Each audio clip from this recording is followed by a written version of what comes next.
Assalamualaikum warahmatullahi wabarakatuh, and hi, my name is Nur Atira Dayana binti Zulkifli 271254. So I will start this presentation with the introduction of the Institutionalist School. The Institutionalist School, an American contribution to economic thought, began around 1900 and continues to the present. By 1900, Thorstein Veblen, which is the founder, published his first book as well as many articles and book reviews. In this chapter, we will focus on traditional institutionalism, not on the so-called new institutionalism discussed in past as prologue. After providing an overview on the traditional institutionalist school, 5 basic questions, we will discuss about Veblen, who are critically dissected orthodox thinking and provide the theoretical approach of the institutionalist economy. And the second one is Wesley Clare Michel, who stimulated empirical research with his own statistical studies. Last but not least, John K. Galbraith, who popularized several institutionalist themes. Now, let's move on to the historical background of the Institutionalist School. The Institutionalist School began around 1900 and continues to the present. The Institutionalist School, founded by Thorstein Veblen, at period between Civil War and World War I, the achievement of American capitalism were impressed. Rapid growth made US the biggest and the most powerful industrial system in the world, and living condition of wage earners improved. However, there's a lot of problem of improvement in employees' standard of living, such as long hours of work, inadequate housing, non-existence of security in time of sickness, unemployment, negligible at old age, and inaccessibility of higher education. Now, let's take a look of the age of monopoly. Monopoly began in 1870s and accelerated around the turn of the century. At that time, state and federal government, which proclaimed laissez-faire with respect to workers' interests, were quick to use the police and militia against labor in industrial disputes. Also, state and government were generous in establishing tariff protection for business and granting large subsidies to railroads. In late 19th century, the economists started to question the concept of laissez-faire because the doctrine that minimal government interference produced the maximum social well-being increasingly seemed untenable. Also, is it concerned about monopoly, poverty, depression, and waste? In late 19th century also, the movement for social control and reform was gathering momentum, and it was in this milieu that institutional economics grew. Hi, I'm Yvonne Chonrun with metric number 272105, and now I will present the 7 tenets of the Institutionalist School, and I will present it one by one according the order in the screen. Let's go.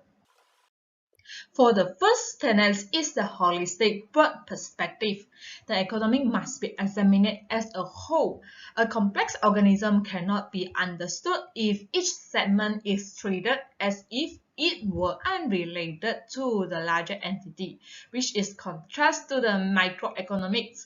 There are also patterns of collective action that are greater than the sum of the parts. A union, for example, develops a character and ideology and a method of the operation of its own.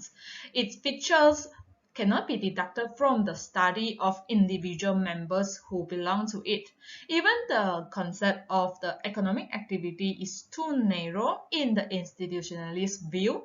Economics that assert it's intertwined with the politics, sociology, law, custom, ideology, tradition, and other areas of human belief and experience.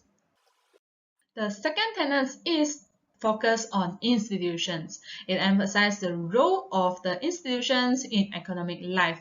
Formal institution is the organizations with particular objective, such as a school, a prison, a union, or Federal Reserve Bank. Informal institution is the organization with pattern of group behavior, well established and accepted as fundamental part of the culture, such as custom, social habits, laws, modes of thinking, and ways of living. Economic decision is regulated by the economic institutions, not by economic laws. Group social behavior and the thought patterns that influence it are more germane to economic analysis than is the individualism emphasized in marginalist theory. The third one is the Darwinian evolutionary approach. Evolutionary approach should be used in economics analysis because society and its institutions are constantly changing. The institutionalists disagree with the static viewpoint that sought to discover eternal economic truths without regard for the differences in time and place, without concern for the changes that were occurring constantly, which is contrast to the marginalist. Instead of asking what is, the institutionalists ask how did we get here and where are we going? The evolution and the functioning of the economics institutions should be the central theme in economics. This approach requires the knowledge not only in economics but also history, culture, anthropology, political science, sociology, psychology, and physiology. The next one is the rejection of the idea of normal equilibrium. It emphasizes the principle of circular causation or the cumulative changes that may be either salutary or harmful in seeking the economic and social goals. Maladjustment in the economic life are not departures from normal equilibrium, but rather are themselves normal. Need to coordinate it to reach the equilibrium back. For example, before the World War II, the outstanding of maladjustment was the business slump. Then the problems of the economic development became the central of attraction. And the late 1970s, the problem became stagflation, the effect of the inflation and unemployment. In mid-1980s, the problem of trade deficits and the federal budget deficits happens. The institutionalist thinks that the government intervention is needed to make the collections and overcome the deficiencies and the maladjustment in the economic life, and this is contrast to the laissez-faire. The next one is the clashes of interest. Instead of the harmony of interest that most of their contemporaries and predecessors deducted from their theories, the institutionalists recognize serious difference of interest. People are cooperative and collective creatures. They organize themselves into groups for the members' mutual self-interest, which becomes the common interest of the group.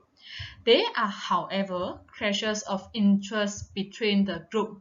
For example, the big business against the small business, the consumer against producers, farmers against the urban dealers, and the employers against the workers, importers against the domestic producers, and the makers against the lender of the money. So, government must override clashing interests for the common good and for the efficient of the working in the economic system. The next one is the liberal democratic reform. It makes reforms in order to bring about more equitable distribution of wealth and income. They deny that the market prices are adequate indices of the individual and social welfare. The institutionalists condemn laissez-faire and favor a larger role of government in the economic and the social affairs. The last tenet is the rejection of pleasure-pain psychology. The institutionalists repudiated the pandemic, underpinning the economic analysis for a better psychology, and some of them incorporate Freudian and behaviorist ideas into their thinking. That's all for the major tenets, and I'll pass to the next presenter. Thank you. Now, let me tell you whom the institutionalism benefited or seek to benefit. It was the middle classes. The school embodied the middle classes' desire for reform in an era of growing big business and banker capitalism. Also, it represented the needs and interests of agriculture citizens, small business, and labor groups. It also pulled the interests of government workers, reformers, humanitarians, leaders of consumer association, and trade union members. Middle class had many scholars in sectors other than economics have praised the interdisciplinary inclination of institutionalists. Now, let's move on to how was the institutionalist valid, useful, or correct in its time. The first one is they're looking at the economy as whole as part of an evolutionary process, and in an institutional setting added elements of realism to economic analysis. The second is it concern over business circles and monopolies. Third is they promoted a reform movement that effectively removed many of the raw edges of capitalism. Last but not least, it emphasis on inductive study to reduce the gap between economic theory and practice. Hi, it's me, Yvonne again, and I'll present for the which tenets of the institutionalist school became lasting contributions. The first one is the holistic broad perspective became a reality within the economic mainstream with the appearance and widespread acceptance of the Keynesian macroeconomic. In fact, with their aggregate approach, prescriptions for the stabilizing the economic and their attraction to political liberals, Keynesianism and post-Keynesianism tended to co-opt and superseded institutionalism. The metaphor for the six blind men and the elephant is to review the weaknesses of the microeconomics. And for the second one is the reform movements. Modest step toward the national economic planning for limited objectives such as the conservation and full employment are in line with the institutional thought. Legal protection of unionism and social insurance, minimum wage and the maximum hour legislation and all legacy of the institutionalist challenge to orthodox the economic thinking. Lasting contributions of the institutionalists are founded in other fields. For example, the labor relations, law and economics, and industrial organization. And for the third one is the traditional institutional economics.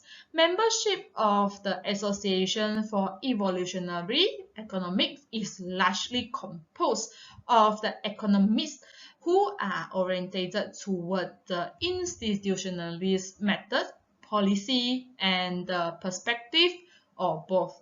They had published the Journal of Economics issue. However, the overall penetration of the institutionalists into the mainstream of economics remains modest. Thank you. Great for everyone. My name is Osinsen Machino201,690, and today I will talk about the important economists in the institutionalists. So there is three economists here. The first one is Torsten Prudence Verbenz. The second one is Wesley Chair Mitchell. The third one is John Kenny Garbett. So the Torsten Burden Verbenz was born on 1857 to 1929 in the Chateau Wisconsin. So he purchased his undergraduate degree in Carleton College from 1847 to 1880. And he's also got his PhD for the Yale University in 1884.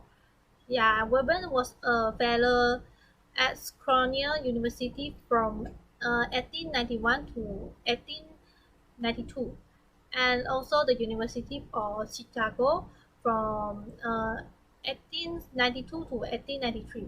So starting from 1906 to 1909, so Bourbon was an associate professor of economy at Stanford University.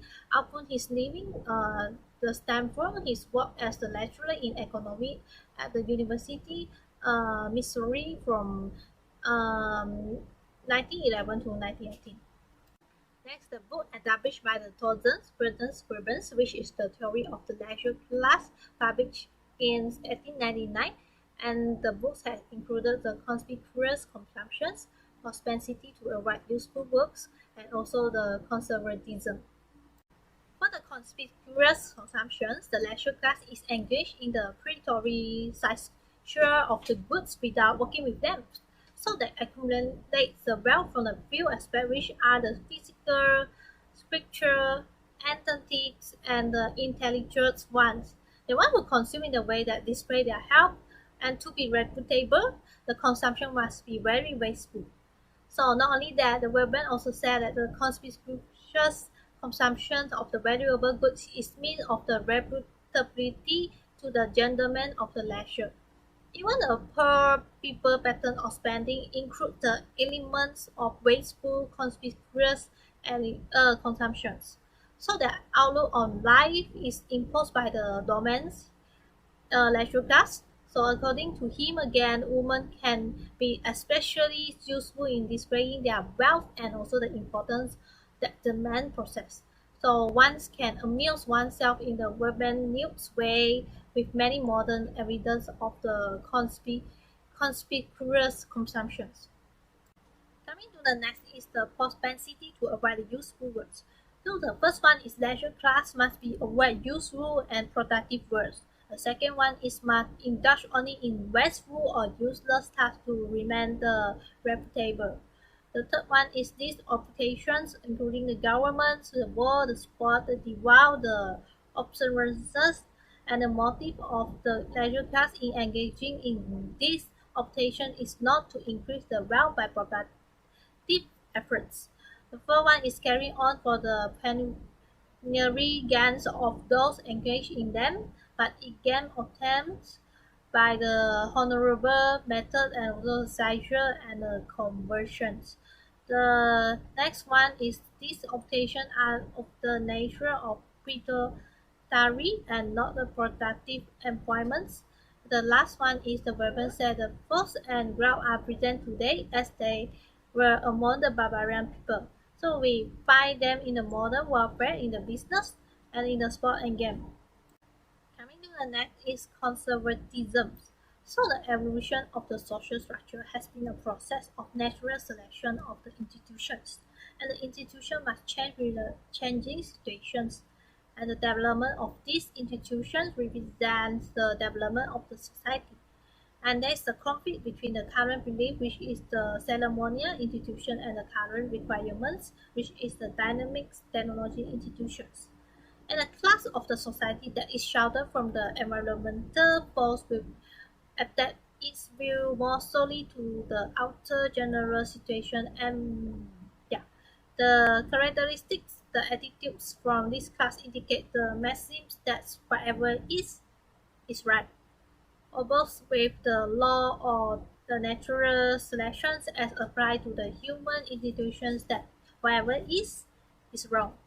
So the process of the social change in the current institution is wrong to some extent from the evolutionary standpoint. So coming to the next is the urban goods and outsloping demand growth.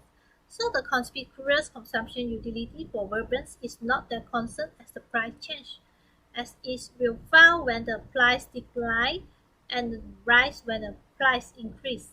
So for the example, the utility might fall if the price of the expensive automobile were cut in half. Although the Torsten Weber was well known in critics of neoclassical economy, his theory that some customers buy luxury goods mainly for their conspicuous consumption appear has been integrated into the neoclassical analysis. Coming to the last is attack on neoclassical economy. So Veblen theory of leisure class constitutes an attack on neoclassical economy which assume the customer are sovereigns. So according to the neoclassical economics, through their dollar words, the customer determines the composition of the commodities produced and therefore the allocations of the society resource that will maximize the welfare. So, but if large portion of the consumption are undertaken mainly to impress the neighbor who try to retaliate by purchasing the similar items to remain their relative status, the government might be able to enhance the overall well-being by restricting the wasteful consumption by everyone. So, as pointed out, the break and the ransoms thus, the burdens in making the economy man into the social man upset the laissez-faire policy implications of the neoclassical consumption theory. Women also attacked the neoclassical thought directly. He declared the Jones-based clay system static and therefore useless, and his dynamics essentially deranged static conditions. He also accused the neoclassicists of supporting the present scheme of the distribution, wealth, and income, and also concerned with the social economics instead of the business economy of price, profits, and also the ownership. Hence, Bourbon also attacked the notions of the perfect competitions, which dominates the standard economy theories, and he recognized that most businessmen had some monopolistic control over the price they charge and used to advertising to strengthen their market positions. That's all from me. Now I will pass to the next presenter. Good day, Doctor. My name is Leon Fusing and my number 2721148. Today, I would like to present about Wesley Clay Mitchell. First and foremost, the background of Mitchell. Mitchell was born on 5th August in 1874 at US. He received his PhD from the University of Chicago in 1899 to 1903. After that, he taught and did his research at the University of Chicago as well as the University of California and Columbia University. Mitchell was a great researcher who centered on an analysis of business fluctuation, and he gave institutionalism its empirical bent. Next, in this slide, we will talk about the importance of empirical investigation. There are several importance of empirical investigation. First, Mitchell have saying that economics is a science of human behavior. Second, Mitchell believed that in future, we should moving toward more research and less theorizing. Third, economy will develop more faithfully in future upon the quantitative side. Fourth, Mitchell was the founder of the National Bureau of Economic Research in 1920 and contributed for 25 years until 1945. Fifth, under Mitchell's supervision, he launched of the first comprehensive study of the amount and distribution of nation income. Sixth, it has published a vast bulk of articles, and lastly, the most of these research are highly orthodox economic. Here, I will explain the Mitchell study of business cycle. In this slide, it will show that Mitchell's greatest contribution was in the study of business fluctuation. Mitchell's empirical work on the business cycle lead him to the four major conclusions, which are business fluctuation arise in money economy, business cycles are widely different throughout the economy, business fluctuation depend on the prospect for profit, and last but not least, fluctuations are systematically generated by the economy itself. Now, I will explain it one by one. The first conclusion is business fluctuation arise in money economy. Mitchell preferred to view crisis and depression not as a disease of capitalism, but it has become a problem arising in the society where economic activity carry on money making and spending money. He stated that it's not only the users of money have reached at advanced stage in the country that is economy, which reduced take on the character of business cycle. The second conclusion is about the business cycle are widely diffused throughout the economy. Enterprises are so independent. Business firms are bound to one another by industrial, commercial and finance type. So, non-probable of decline without affecting other. Other than that, financial independence also enhanced by the growth of credit. The spread of corporate business organization will all its interlocking relationship organize many nominally independent enterprise into community interests. The third conclusion is about the business fluctuation depend on the prospect of profit. Michel said that profits are the clue to business fluctuation. A business enterprise can serve the community by making good only if make a profit in the long run. A public-spirited business person who disregards profit will be put out of the business. Only government and philanthropic organizations can provide service without profit. The prospect of future profit plays the decisive role in determining the direction of business expansion, and these affected profit are the most attractive when investment reaches its higher point at the state of cycle. The last conclusion is fluctuations are systematically generated by economy itself. Business cycles are not minor accidental disruption of equilibrium, but it is a part of working of the economy itself. But this, Michel's entire work is focused on evolutionary and dynamic approach. Thus, economy itself will gradually undergo cumulative change when each phase of cycle evolves into its successor. Next, Michel believed that the economy of each generation will probably have to reclass the theory of business cycle that they have learned as young. Now we will move to another part, which is social planning.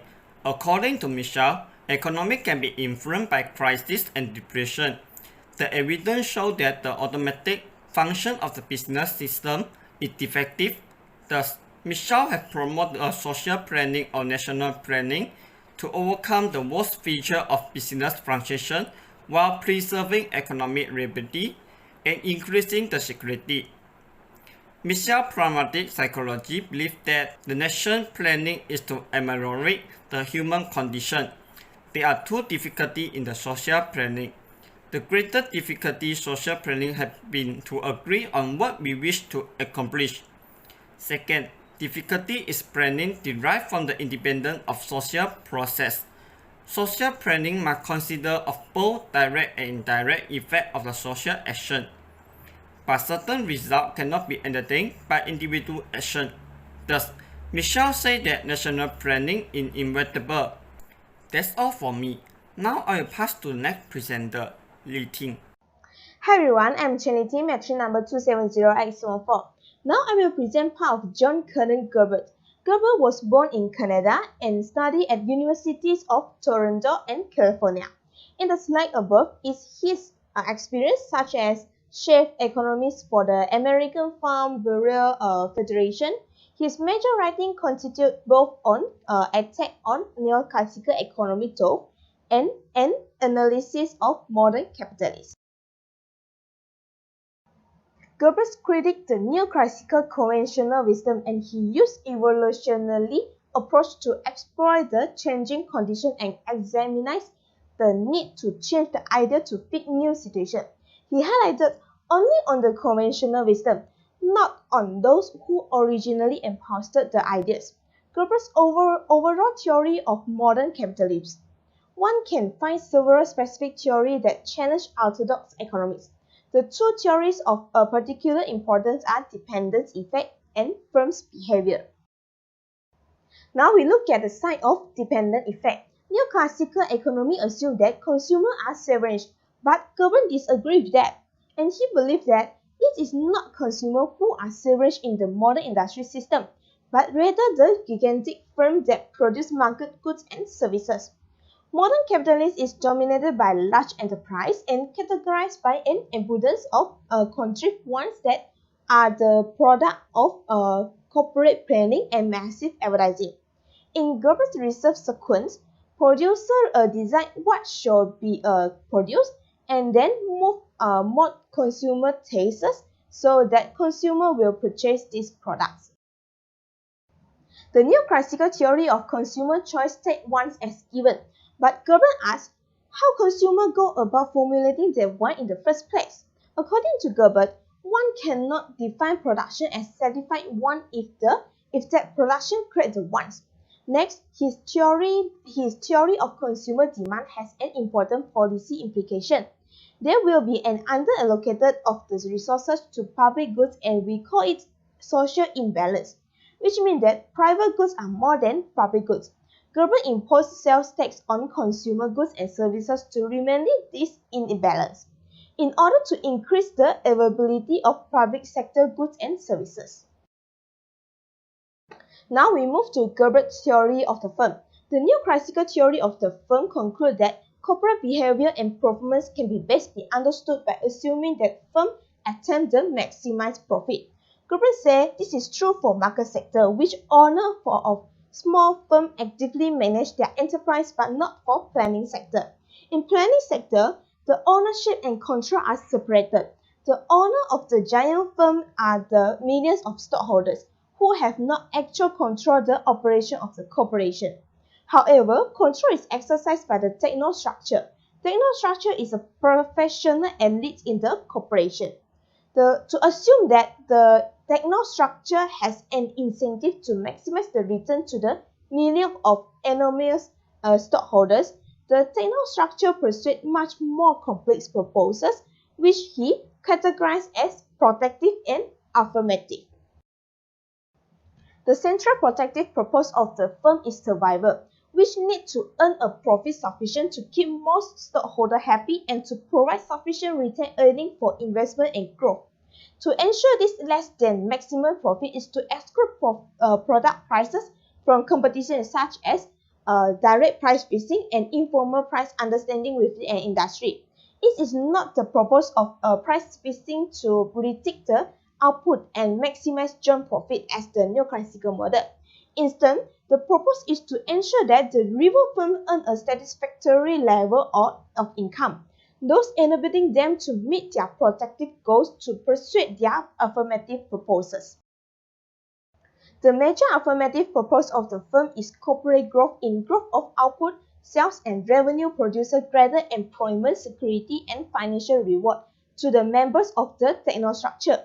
In the orthodox theory of the firm, oligopolies restrict their production in order to boost their prices and enhance their profit. But Gerber said it is not exist because it assumes a purpose that is not pursued profit maximization. In Gerber's theory, oligopolies fix price at lower level ones that achieve a minimum profit and permit expansion of total output and sales. Gerber's theory of the firm has several interesting policy implications, such as abandon the traditional antitrust effort. Large firm has growth because of technological imperative. Their size on to economy of scale, large R&D budget, and the ability to incorporate new technology. The public government must wrest control of the planning sector of the economy from the technostructure to ensure that it serves the public purpose and should take several forms. Government call for government redistribution of income through public control of executive salary, progressive taxation, an increase in the minimum wage, and a negative income tax plan. And firms in the market sector should be encouraged to merge so that they can compete more effectively with the firm in the planning sector. Gerber saw the need for the greater expanded role for government in the modern economy. So that's all for Gerbert's contribution. Now I will pass to the next presenter. Thank you. Now I would like to do a summary about the contribution of Thorsten van der Veblen, Wesley Clay Michel, and John Kenny Gladbridge in developing institutional school. First, Thorsten van der Veblen gives two theories, which are the leisure class and the attract or neoclassical economy. He mentioned about the consequent consumption propensity to avoid useful work and conservatism. Second is Wesley Clay Michel. His theory includes the importance of empirical investigation, business cycle, and social planning. Lastly is John Kenny Gladbridge. He had talked about the conventional wisdom, the dependent effect, and Gladbridge theory of the firm. For this theory, Cambridge has characterized it as perfect as protective purpose and affirmative purpose. That's all for me, thank you. Now I will pass to Atira Diana.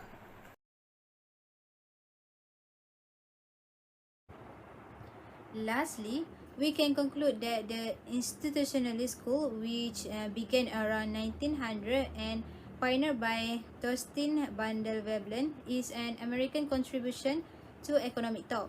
In general, this school did not agree with the laissez-faire system, deductive and microeconomic approach used by classical, marginalist, and also neoclassical school.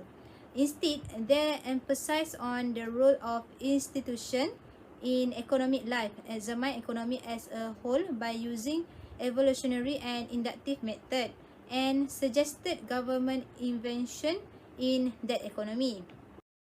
There are three reasons why government have to intervene in the economy. The first one is to overcome clash of interest between groups. Second, to correct and overcome deficiencies and maladjustment in economic life. And last but not least, is to implement liberal democratic reform in order to bring about more equitable distribution of wealth and income. Also, we can conclude that this school were friendly towards the German historical school and its methodology. However, despite certain similarities in methodology between them, the latter was not nationalistic but more liberal and democratic in its outlook. That's all from us, and thank you.